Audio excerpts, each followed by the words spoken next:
বন্ধুসকল আমি এটা বস্তু দেখি পালোঁ যে নেকি ইয়াত চৰাইদেউত মই দেখা নাছিলোঁ। এই বস্তুটো কি হয় বুলি ক'লে চাইমদ চাগে। মই সেই ওচৰলৈ মই আপোনালোকৰ মাজত লৈ গৈছোঁ। বস্তুটো কি হয়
বাইদেউ? মই অকণমান সময় আপোনালোকৰ ল'ব পাৰি বিচাৰিছোঁ। আহিব নেকি? এইবোৰ বস্তু কি হয় কি নাই অলপ বুজাই দিব নেকি দাদা? আমাৰ মানে ষ্টলত আছে এইটো পিং মানে গাহৰি হয়, পিং মানে খৰিকাত দিয়ে আৰু খৰিকাত দিয়া দিয়ে। এইটো প্লা পিং, প্লা মানে মাছ হয়, প্লা পিং। তাৰপিছত সেইফালে আছে টং টেপ, টং মানে পাতত মেৰুৱাই মানে দিয়া পিঠা। আচ্ছা। এইফালে আছে পেং লাম, পেং মানে পিঠা, লাম মানে বাঁহ। এইটো খাও লাম, খাও মানে ভাত, লাম মানে বাঁহ, গম পালে? এইটো খাওটম, এইটো খাও খাওটম আৰু খাও মাজত পাৰ্থক্য কি?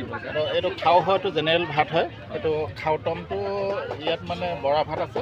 এইটো পানীত বইল কৰি বনোৱা হৈছে, মাজত কল আছে, ককনাট পাউডাৰ আছে, এনেকৈ এইবোৰ ঠাই খানা হয়। আমি স্পেচিয়েলি মানে ঠাই খানাৰ ওপৰত এটা ট্ৰেইনিং লৈছিলোঁ আমাৰ লাকুৱা মনেষ্ট্ৰী।